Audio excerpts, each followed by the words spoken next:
Welcome to my channel Verma study 2020 बुकलाना। मैं UP board के छात्र छात्राओं के लिए क्लास 12th का इकोनॉमिक्स हिंदी माध्यम से मैं फुल कोर्स कराऊंगा। यदि आप फुल कोर्स करना चाहते हैं तो मेरे चैनल को सब्सक्राइब कीजिए और बेल आइकन को प्रेस करना न भूलें, ताकि जो भी वीडियो मैं अपलोड करूं उसका नोटिफिकेशन आपको सबसे पहले मिल सके। प्यारे बच्चों, जैसा कि आप लोगों को पता है कि माइक्रो इकोनॉमिक्स अर्थात व्यष्टि अर्थशास्त्र, जिसको सूक्ष्म अर्थशास्त्र भी कहते हैं, चल रहा है। इसमें चैप्टर जो है 4 चल रहा है, पूर्ण प्रतियोगिता या पूर्ण प्रतिस्पर्धा के अंतर्गत फर्म का सिद्धांत। इसमें आज हम लोग पढ़ेंगे पूर्ति। तो आज हम लोग पूर्ति, जिसको कहते हैं आपूर्ति, अंग्रेजी में कहते हैं सप्लाई, इसके बारे में पढ़ेंगे। प्यारे बच्चों, मांग और पूर्ति, इनमें से एक क्वेश्चन बनता है। अगर मांग से उठाएगा क्वेश्चन बोर्ड एग्जाम में तो पूर्ति से नहीं उठाएगा। और जैसे जैसे आपको मांग पढ़ाया गया है ना, डिमांड, उसी तरह से पूर्ति भी है। अर्थात उसमें अगर इसमें मांग का नियम तो इसमें पूर्ति का नियम, उसमें मांग को निर्धारित करने वाले कारक तो इसमें पूर्ति को निर्धारित करने। अर्थात जितने वीडियो बने हैं मांग से रिलेटेड, उतने ही वीडियो बनेंगे पूर्ति से रिलेटेड। तो हमारे कहने का मतलब यह है कि पूर्ति से पढ़ने से पहले आप मांग का ज़रूर वीडियो देखें। आई बटन को क्लिक करके लेक्चर जो है 18 लेक्चर 18 में मांग का वीडियो रिलेटेड इससे है। तो अब हम आते हैं पूर्ति किसे कहते हैं। पूर्ति, देखिए, मांग बार बार तुलना करके चलेंगे तो आसानी से याद होगा। डिमांड जब हम पढ़ाए थे तो इसमें यह बताया गया था कि आप अपने को ग्राहक मानिए, और ग्राहक जो क्या करता है, मार्केट में जाता है और विभिन्न कीमतों पर वस्तुओं को खरीदने के लिए तैयार होता है, मांग डिमांड करता है। और पूर्ति को पढ़ने के लिए पूर्ति के डिमांड, जैसे आप डिमांड ग्राहक से रिलेटेड था, उसी तरह से पूर्ति को समझने के लिए आप अपने को विक्रेता मानिए, बेचने वाला। विक्रेता को हम उत्पादक भी कह सकते हैं। उत्पादक और विक्रेता में कोई अंतर नहीं है, उत्पादन करने वाला या बेचने वाला। तो पूर्ति को कंसेप्ट ये रखना है आपको कि पूर्ति समझने के लिए हम विक्रेता हैं, मार्केट में हम बेचने के लिए माल को ले जाते हैं। तो पूर्ति की परिभाषा है, पूर्ति वस्तु की वह मात्रा है जिसे विक्रेता, अभी हमने बताया ना, विक्रेता या उत्पादक एक निश्चित समय में, मार्केट का भी निश्चित समय होता है, एक निश्चित कीमत पर, प्राइस भी होता है मार्केट का, बाजार में बेचने को तैयार है। तो समझ में आ गया होगा कि सप्लाई वस्तु की वह मात्रा है जिसे विक्रेता एक निश्चित समय में एक निश्चित कीमत पर बाजार में बेचने के लिए ले जाता है या बेचने को तैयार है। अब पूर्ति का नियम आते हैं। मांग के नियम में इससे पहले बताया गया था कि अन्य सभी बातें समान रहने पर जब कीमत बढ़ती है तो मांग घटती है, और कीमत घटती है तो मांग बढ़ती है। कीमत और मांग में विपरीत संबंध है। पूर्ति के नियम में प्यारे बच्चों ध्यान देना है कि जब अन्य सभी बातें समान रहने पर, ये आगे क्लियर हो जाएगा। वैसे मांग का अगर आप पढ़े हैं तो ये भी समझ जाएंगे कि अन्य सभी बातें समान रहने पर ये क्या है, आगे अभी बताया जाएगा। पूर्ति का नियम यह बताता है कि किसी वस्तु की कीमत में वृद्धि होने से उसकी पूर्ति बढ़ जाती है। किसी वस्तु की कीमत में, मूल्य में जब वृद्धि होगी तो विक्रेता क्या करेगा, अधिक से अधिक लाभ कमाना चाहेगा, और लाभ कमाने के लिए वो अपने उत्पादन किए हुए प्रोडक्ट को ले जाएगा मार्केट में, पूर्ति बढ़ा देगा। कीमत बढ़ने पर आप ही सोचो, अगर आपको कोई सामान बेचना है और कीमत मार्केट में अच्छा हो गया तो आप क्या करोगे, अधिक से अधिक ले जाओगे मार्केट में, पूर्ति से बढ़ा दोगे। और कीमत में अगर कमी हो गई तो क्या होगा, आप सोचोगे मूल्य घट गया है, इसे रोक दिया जाए, मार्केट में पूर्ति कम कर दोगे। इस प्रकार कीमत और पूर्ति में प्रत्यक्ष संबंध है। कीमत बढ़ती है तो सप्लाई बढ़ती है, कीमत घटती है तो सप्लाई घटती है। इसको हम ऐसे कह सकते हैं, कीमत बढ़ती है तो पूर्ति भी बढ़ती है, और कीमत घटती है तो पूर्ति भी घटती है। इन दोनों में, जैसे तीर यह है वैसे तीर यह है, जैसे यह है, इन दोनों में इसको हम कहेंगे प्रत्यक्ष संबंध। जबकि मांग और कीमत में विपरीत संबंध था, प्रत्यक्ष संबंध, इसी को कहते हैं धनात्मक संबंध। अंग्रेजी में कहते हैं पॉजिटिव रिलेटेड, सीधा संबंध भी इसे कहते हैं, सीधा संबंध। तो अब आपको क्लियर हो गया होगा कि कीमत और पूर्ति में प्रत्यक्ष संबंध, सीधा संबंध, धनात्मक संबंध होता है। अब यहाँ नोट करके ये आपको समझने के लिए लिखा गया है कि पूर्ति का नियम में कीमत और पूर्ति के बीच धनात्मक संबंध होता है, यह भी क्लियर हो गया। यही कारण है कि पूर्ति वक्र का ढाल बाएं से दाएं ऊपर की ओर उठता हुआ जाता है।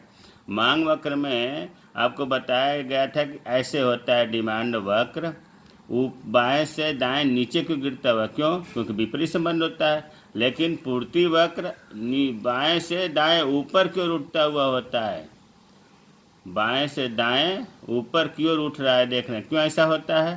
क्योंकि इनमें प्रत्यक्ष संबंध है। ये चीज़ आपको क्लियर हो गया होगा। अब आते हैं पूर्ति को निर्धारित करने वाले तत्व।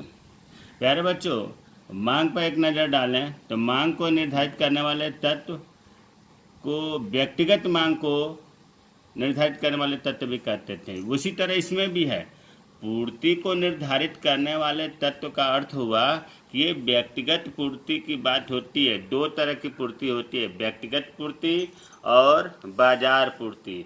अब देखो दोनों में थोड़ा सा यहाँ चर्चा कर लें, व्यक्तिगत पूर्ति और बाजार पूर्ति। देखो व्यक्तिगत पूर्ति, व्यक्तिगत का मतलब होता है इंडिविजुअल, एक फर्म से बात यहाँ है, एक उत्पादन बेचने वाले से मतलब है। जब मार्केट में एक फर्म द्वारा बाजार में पूर्ति की जाती है तो उसे व्यक्तिगत पूर्ति कहते हैं। क्लियर हो गया? बाजार में एक फर्म द्वारा जब पूर्ति की जाएगी उसे व्यक्तिगत पूर्ति कहेंगे। और बाजार पूर्ति किसे कहेंगे? बाजार में कई फर्मों द्वारा, अनेक फर्मों द्वारा जब पूर्ति की जाती है तो उसे बाजार पूर्ति कहते हैं। तो फिलहाल हम अगले वीडियो में बाजार पूर्ति को प्रभावित करने वाला कारक बताएंगे। यहाँ पर तो मैं ये बताना चाह रहा हूँ कि व्यक्तिगत पूर्ति को प्रभावित करने वाले कारक या तत्व कौन से हैं, और व्यक्तिगत पूर्ति, अगर केवल पूर्ति पूछे तब भी व्यक्तिगत पूर्ति ही लिखा जाएगा। अगर व्यक्तिगत शब्द नहीं है, साइलेंट है, तभी आप ये मानकर चलेंगे कि हमें व्यक्तिगत पूर्ति लिखना है। पूर्ति और व्यक्तिगत पूर्ति एक ही है। बाजार पूर्ति में बाजार शब्द जुड़ा होगा। तो अब आते हैं कि पूर्ति को प्रभावित करने वाला कारक कौन कौन से हैं। पहला है वस्तु की अपनी कीमत, दूसरा है उत्पादन तकनीक में परिवर्तन, तीसरा आगतों की कीमत में परिवर्तन, चौथा कर नीति या उत्पाद शुल्क की दर में परिवर्तन, पांचवा स्थानापन्न वस्तु की कीमत में परिवर्तन, छठा उत्पादक का उद्देश्य बदल जाना। प्यारे बच्चों, मांग में भी बताया गया था जो ये पहला है वस्तु की अपनी कीमत, इसको कहते हैं कीमत कारक। और जो दूसरे से लेकर के छठे तक है इसे कहते हैं कीमतेतर कारक, कीमतेतर कारक। अब जो मांग के नियम में परिभाषा बताया गया है कि अन्य सभी बातें समान रहने पर, तो देखो कीमतेतर कारक को ही अन्य सभी बातों में समाहित किया गया है। मतलब इनमें दूसरे से लेकर छठे में परिवर्तन नहीं होना चाहिए, तब पूर्ति का नियम काम करेगा। ये चीज़ क्लियर होना चाहिए। अन्य सभी बातें समान रहने पर मतलब हुआ कि कीमतेतर कारकों में परिवर्तन नहीं होना चाहिए, और मांग का नियम, पूर्ति का नियम तभी काम करेगा जब दूसरे से छठे में अर्थात कीमतेतर कारकों में परिवर्तन न हो। अब एक एक करके पढ़ते हैं। पहला है वस्तु की अपनी कीमत। वस्तु की अपनी कीमत, इसकी जो परिभाषा है इसके बारे में जो है वो पूर्ति का नियम ही है। अर्थात अन्य बातें समान रहने पर किसी वस्तु की कीमत में वृद्धि होने से उसकी पूर्ति बढ़ जाती है तथा कीमत में कमी होने से पूर्ति घट जाती है। इस प्रकार कीमत और पूर्ति में प्रत्यक्ष संबंध है। अभी जो बताए थे पूर्ति का नियम, वही वस्तु की अपनी कीमत में होगा। ये इसमें हमने यही बताया था कि कीमत में जब वृद्धि होगी तो पूर्ति में भी वृद्धि होगी, और कीमत में जब कमी होगी तो पूर्ति में भी कमी होगी। इसीलिए इसमें प्रत्यक्ष संबंध होता है, और प्रत्यक्ष संबंध के कारण ही बाएं से दाएं पूर्ति वक्र ऊपर की ओर उठता हुआ होता है। यहाँ चीज़ और बता दूं कि जब पूर्ति बढ़ती है तो पूर्ति वक्र जो है दाहिने की तरफ खिसकता है। मांग में भी यही चीज़ था कि जब मांग बढ़ती थी तो मांग वक्र दाहिने खिसकता था। उसी तरह से पूर्ति वक्र में जब वृद्धि होती है, पूर्ति में वृद्धि होती है तो पूर्ति वक्र दाहिने खिसकता है। उसी तरह से जब पूर्ति कम होगा तो पूर्ति वक्र बाएं खिसकेगा। तो ये भी महत्वपूर्ण पॉइंट है, इसे अपने मन में बना लेंगे कि जब मार्केट में पूर्ति बढ़ती है तो पूर्ति वक्र दाईं ओर खिसकता है, और जब पूर्ति कम होती है तो पूर्ति वक्र बाईं ओर खिसकता है। अब आते हैं दूसरा, कीमतेतर कारक यहाँ से शुरू हो रहा है, इसे कीमत कारक बोलते हैं। उत्पादन तकनीक में परिवर्तन। उत्पादन तकनीक, उत्पादन करने की जो टेक्नोलॉजी है, सोचो अगर उसमें सुधार हो जाए, बढ़िया बढ़िया मशीनें आ जाएं, तो क्या होगा? उत्पादक की जो कीमत लागत है वो कम होगा, अर्थात लागत कम आएगी, और जब लागत कम होगी तो उसे लाभ ज़्यादा होगा और वो बाज़ार में अधिक से अधिक सप्लाई करेगा, पूर्ति करेगा। तो नई तकनीकी सुधार होने के कारण विक्रेता प्रचलित कीमत पर अधिक पूर्ति देने को तैयार होगा। क्यों होगा? तकनीकी सुधार के कारण उसकी लागत कम आ रही है, लाभ ज़्यादा हो रहा है, तो अधिक लाभ कमाने के लिए सप्लाई ज़्यादा करेगा। इसका उल्टा, अगर पुरानी तकनीक है, लागत ज़्यादा आ रही है, उत्पादन लागत ज़्यादा आ रही है, तो उत्पादन लागत ज़्यादा आ रही है, मार्केट में उसको प्रॉफिट कम हो रहा है, तो क्या करेगा? कम से कम पूर्ति करेगा। जब कम से कम करेगा तो पूर्ति वक्र बाईं ओर खिसकेगी। वही चीज़ है यहाँ पर कि जब पूर्ति बढ़ी तो पूर्ति वक्र दाईं ओर, जब पूर्ति कम हुई तो पूर्ति वक्र बाईं ओर। कब अधिक कब होगी? जब उत्पादन लागत कम होगा। बाईं कब होगी? जब उत्पादन लागत अधिक होगा। वही चीज़ नोट में हमने इसी बात को लिख दिया है कि तकनीकी में सुधार होने के कारण जब उत्पादन लागत घटती है तो पूर्ति वक्र दाईं ओर खिसकती है, क्योंकि उत्पादन लागत घटने से लाभ ज़्यादा होगा, लाभ के लिए ज़्यादा से ज़्यादा विक्रेता सप्लाई करेगा। इसके विपरीत अगर तकनीकी में सुधार नहीं हो रहा है, पुरानी तकनीक है, लागत ज़्यादा आ रही है, उत्पादन लागत ज़्यादा आ रही है, तो विक्रेता को घाटा होगा, लाभ कम होगा, तो कम से कम सप्लाई करेगा, अर्थात पूर्ति वक्र बाईं ओर खिसकेगी। अब तीसरा है आगतों की कीमतों में परिवर्तन। यहाँ देखो एक चीज़ बता दूँ, अभी जो हम लोगों ने पढ़ा था उत्पादन तकनीक में परिवर्तन, आपके एनसीईआरटी बुक में क्वेश्चन नंबर 14 पेज 78 पर प्रश्न इसी का, देखो ये जितने भी कारक हैं ना, तत्व हैं, ये अलग अलग क्वेश्चन बन जाते हैं 2-2 नंबर के, 3-3 नंबर के। अभी आपने जो उत्पादन तकनीक में परिवर्तन पढ़ा, उसको क्वेश्चन 14 कैसे पूछ रहा है? प्रौद्योगिकी प्रगति एक फर्म के पूर्ति वक्र को किस प्रकार प्रभावित करता है। अब आप सोचोगे प्रौद्योगिकी क्या है? प्रौद्योगिकी टेक्नोलॉजी ही तकनीक है, तो यहाँ पर तकनीक में परिवर्तन से पूर्ति वक्र किस प्रकार प्रभावित होता है, अभी जो बताया है दूसरा कारक, इसका उत्तर होगा। तो आपके एनसीईआरटी बुक में क्वेश्चन दिया हुआ है इसी को बना करके। अब आते हैं तीसरा, आगतों के कीमतों में परिवर्तन। 2 शब्द प्रयोग होता है, आगत और निर्गत। आगत को अंग्रेजी में कहते हैं इनपुट, अर्थात जो साधन लगते हैं, जो रॉ मटेरियल आता है, उनको हम आगत कहते हैं।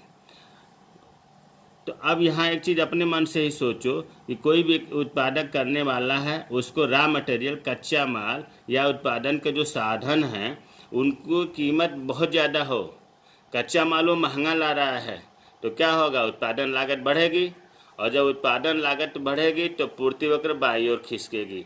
हमेशा ये दिमाग में बैठ जाना चाहिए कि उत्पादन लागत बढ़ेगी तो पूर्ति वक्र बाईं ओर खिसकेगा। इसके विपरीत अगर रॉ मटेरियल सस्ता मिलता है तो उत्पादन लागत कम आएगी, विक्रेता को लाभ ज़्यादा होगा, पूर्ति ज़्यादा करेगा, तो दाईं ओर खिसकेगा। इसको भी एनसीईआरटी की बुक में कैसे क्वेश्चन पूछा है? 16वां क्वेश्चन है, किसी आगत की कीमत में वृद्धि एक फर्म के पूर्ति वक्र को किस प्रकार प्रभावित करती है। तो प्यारे बच्चों, ये जो है क्वेश्चन इस तरह से बनता है अलग अलग तत्वों का। अब आते हैं चौथा, उत्पाद शुल्क या टैक्स की दर में परिवर्तन।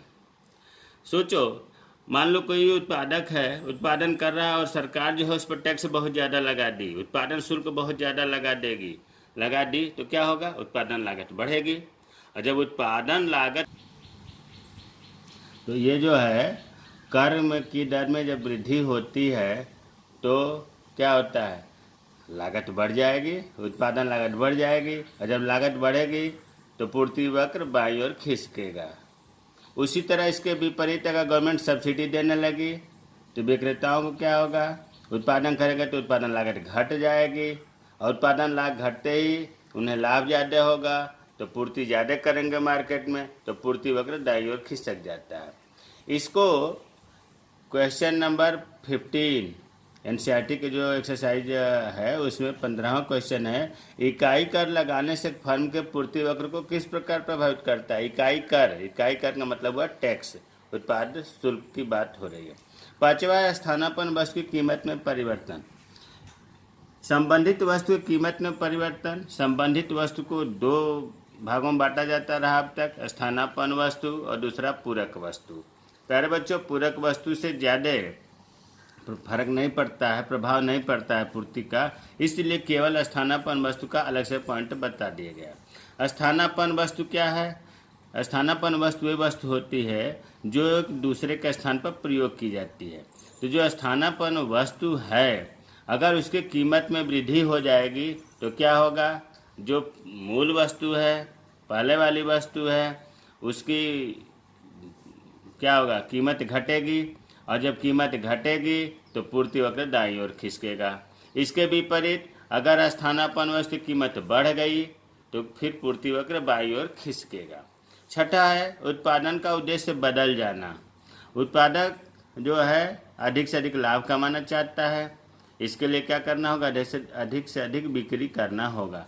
कभी कभी होता क्या है कि दो उत्पादक आपस में झगड़ा कर लेते हैं, तो एक उत्पादक क्या काम करेगा कि मार्केट में भले ही उसे लाभ न मिले, अधिक से अधिक माल को बेचना चाहेगा सस्ते दामों पर ताकि वो प्रभावित हो, और उसके लिए क्या करेगा, पूर्ति से बढ़ाएगा वो, और जब पूर्ति बढ़ाएगा मार्केट में तो पूर्ति वक्र दाईं ओर खिसकेगी, और ऐसा अगर नहीं करता है तो पूर्ति वक्र बाईं ओर खिसकेगी। तो प्यारे बच्चों, ये जो पूर्ति को प्रभावित करने वाले तत्व है या व्यक्तिगत पूर्ति को प्रभावित करने वाले तत्व 6 पॉइंट बताया गया, इन्हें आप अच्छे ढंग से पढ़ लेंगे।